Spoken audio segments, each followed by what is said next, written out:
President Biden is meeting virtually with 10 governors to talk about his administration's efforts to protect access to reproductive care. Let's listen in. Can you see us? Can you hear us? Yes. Hey, everyone.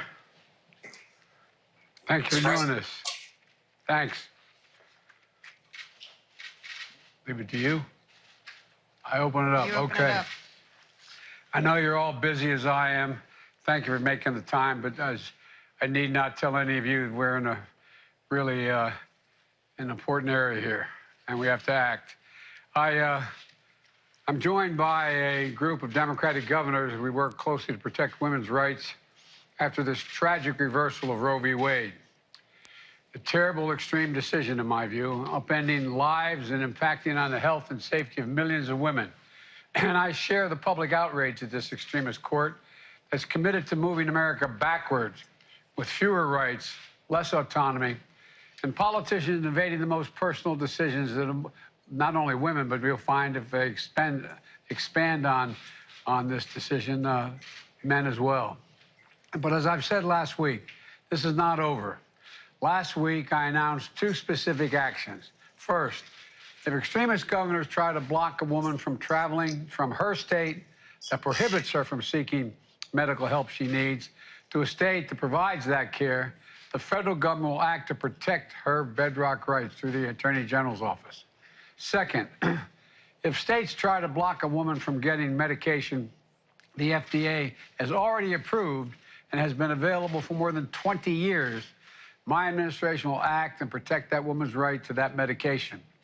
And there are many other unlawful actions, in my view, that states are preparing to take that we'll have to address as well. But ultimately, Congress is going to have to act to codify the Roe into federal law.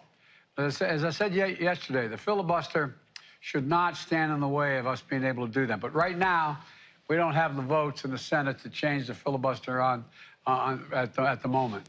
That means we need 2 more votes now, not now, when we vote, probably after November, more senators and House majority elected in November to get this bill to my desk. So the choice is clear. We either elect federal senators and representatives who will codify Roe, or Republicans who will elect the House and Senate who will try to ban abortions nationwide. Nationwide. This is going to go one way or the other after November. So let's remember, the reasoning of this decision has an impact much beyond Roe and to the right to privacy more generally.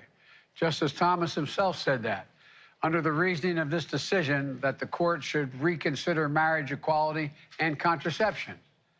And there's a lot at stake here. In the meantime, I want to hear what the governors are doing, talk about my plans, and discuss what we can do until Congress acts. This is not over. It's not over. Now I'm going to turn it over to Jen Klein, the head of the White House Gender Policy Council, and we'll proceed with the discussions. Thank you, Mr. President. And I'd like to add my thanks to each of you for joining and for your leadership. We'd, as the President just said, really like to hear from you about both what you've done and further action that you're planning to take. So we're going to start with you, Governor Hochul from New York. Over to you. Thank you, Jen, and thank you, Mr. President, for convening us with the sense of urgency that I feel that you are conveying, because this is a frightening time for women all across our nation. A lot of fear and anxiety out there, and I hear it from women all across the state, or they come up to me at subway stops in New York City, at farmers markets, literally young women who never even had to think about this right are coming up and putting their arms around my neck and sobbing. So there is such stress out there. So we, in the state of New York, this came the day after the Supreme Court also told us that we did not have the right to protect our citizens from people carrying concealed weapons in places like subways and Times Square, et cetera. So what I had to do is convene an extraordinary session, because they weren't due back until January. I brought them back, and literally at 2 a.m. this morning, while we're still working on the gun legislation, I changed my proclamation to say we'll also include to give further protections for women in the state, what we call the equality agenda. This will prohibit discrimination on the basis of pregnancy and pregnancy outcomes and reproductive health care and autonomy. So we're one step closer as of this afternoon. I think it's going to be passed by both houses to enshrine abortion rights in our state constitution. So as long as I'm governor, these rights will not be rolled back. But we also are prepared to serve as a destination for women who'll be looking to a place like New York and other states, and my colleagues on the call, as a safe harbor. So even before the Supreme Court decision, I knew I had to beef up our opportunities for women to come from other states.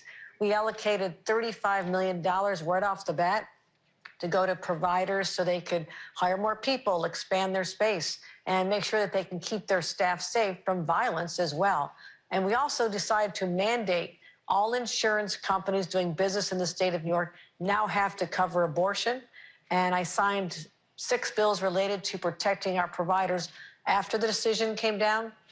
We will stop the extradition of any search for one of our providers or a woman who's in our state who are wanted under criminal charges. That's not happening in New York. And we're also defending our abortion providers from malpractice and other lawsuits. We also launched a public awareness campaign because there's a lot of misinformation. Women in New York are seeing the national news. They don't know whether their rights are protected here in New York. So we're going to continue to be leaders in this fight, protect our providers, protect them from the vigilante justice, which has been unleashed by the states that are going to allow these private rights of action, where they're going to hunt down women and providers. This is, chaos. It's frightening, but also we're doing what we can to make sure that, we are protected. Well, what's happening now? The rights of millions of women across this country are now falling on the shoulders of just a handful of states. Just a handful of states are now going to have to take care of the health care of women from other states. So we believe, as you do, Mr. President, that what's available to New Yorkers and the other enlightened states should be available to all Americans, and no one should have to travel. And that's why, as you agree with us, Congress has to act. And we sent a letter way back to Congress saying, please pass the Women's Health Protection Act. Let's get it through the Senate. So what we're doing at the state level is key. But I completely agree with you, and I commend you, Mr. President, for standing up and talking about the fact that it is the filibuster that's preventing the majority of senators, and it is the majority of senators who want to speak on behalf of the majority of Americans. But we understand our options are limited until next January with a new Senate, and we're all going to be focusing very hard on that outcome because it is a matter of life and death for American women, because we do not want to go back to the days anywhere in this country of the back alley abortions, which are real. I talked to one of my neighbors down the hall whose husband used to perform these abortions before abortion was legal in New York State in 1970. And so this is not just hyperbole, it is real. So what we're asking to help continue at the federal level, we believe that more can be done to fund family planning services more broadly, to allow the providers and their clinics to have federal resources for these services, and they can focus on private dollars for abortion services. And I'm really grateful that you're putting an emphasis on what's going to happen for women to be able to continue to receive abortion services by mail. I mean, this is going to be a battle that people would not have foreseen. We want to make sure that there's no unlawful interference, and we have to do that to ease public concerns. And also, Mr. President, we'd ask that you consider your ability to use federal facilities. What am I talking about? Veterans hospitals, military bases, and other places where the federal government controls the jurisdiction in some of the states that are hostile to women's rights, and make sure that those services can be available to other women. So those are just a few of the ideas that we encourage you to look at. An idea of what we're doing at the New York State level, but literally before close of business today, we will have the first step toward a process of changing our Constitution, which is the boldest step we can take, and we just started that today. So thank you for convening us. We are there to stand with you to do something that protect a right that my mother's generation had to fight for, I fought for, my daughter who's in her 30s had to fight for, and now, Mr. President, I have a brand new granddaughter. And thank you for your note acknowledging that. I didn't think we'd have to fight this battle. Thanks, everybody, for joining us. You've been watching President Biden live there, coming from the White House. He's holding a virtual meeting today with 10 governors from around the country to discuss reproductive rights in the wake of the Supreme Court decision saying that a woman's constitutional right to abortion does not exist. We just heard from New York Governor Hochul. So let's rejoin President Biden now and see who he's speaking with. To determine whether women can get reproductive health care. And in North Carolina, they still can, and I'm determined to keep it that way. Because of our location in the Southeast, Mr. President, North Carolina is already seeing an influx of patients coming to our state for safe care. According to Planned Parenthood of the South Atlantic, their clinics in North Carolina have scheduled 192 patients from out of state for the next week alone. That means about 10,000 extra patients from out of state coming to North Carolina in the next year, mostly from states that have bans and tighter restrictions. And those, Mr. President, are just the numbers from Planned Parenthood. That doesn't include our state's other trusted providers. So we know those numbers will be a lot higher. Your zip code should not determine your rights. North Carolina has a law that's going to prevent obstructing access to these clinics, and we're working with law enforcement to make sure that that law is enforced.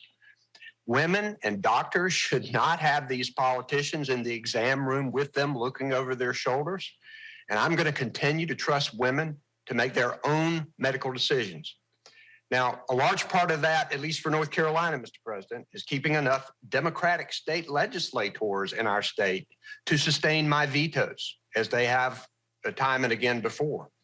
And it also means keeping and electing more Democratic governors across the country this November. And that is my mission as chair of the Democratic Governors Association this year. Because, Mr. President, governors, right now, governors really are the last line of defense. And they're also the first chance at progress, which you're going to hear today, especially with this Supreme Court on such a destructive path.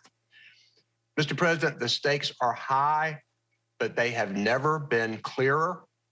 We are not backing down. We are ready to do what is needed to protect women's health. And Mr. President, I urge you to do everything you can on the federal level while we work hard in the states. Thanks for this opportunity. Well, Gov, look, Roy, you're doing a heck of a job, and a lot of your colleagues on this call are as well. I assure you that you got off the phone today with the Attorney General before I came. Matter of fact, it's one of the reasons I was, a few minutes late. And we're going to do everything within the power of the federal government to make sure that any attempt to obstruct anything from travel to access to medicine does not occur. We also, by the way, I think we're going to have to see, and this relates to Governor Hochul as well, that funding for family planning, not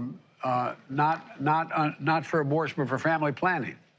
And there's a lot we have to do because a lot of women, for example, a lot of the family planning has to do with whether or not a woman gets access, poor woman gets access to cancer care or things unrelated to choice. And so there's a lot we have to do. I think we can get it done. I think the American people are with us. And again, I thank you for your leadership. And I'm not being solicitous, but you're always there. So thanks, pal. Thank you, thank you, thank you. Thank you, Mr. President. Grateful for you. And now we're going to turn to Governor Lujan Grisham. Thank you, Jen, and thank you, Mr. President. And I'm delighted, frankly, to join the fight with my incredible Democratic gubernatorial colleagues that we are, in fact, that brick wall against this horrific Supreme Court decision. I also, Mr. President, really appreciate that you've continued to lean in, that this privacy right debate extends far beyond choice. And what we do today in the space for protecting reproductive rights absolutely should move in the direction to prepare to protect everyone's additional privacy rights, including making sure that we don't roll backwards on same-sex marriage and other related issues.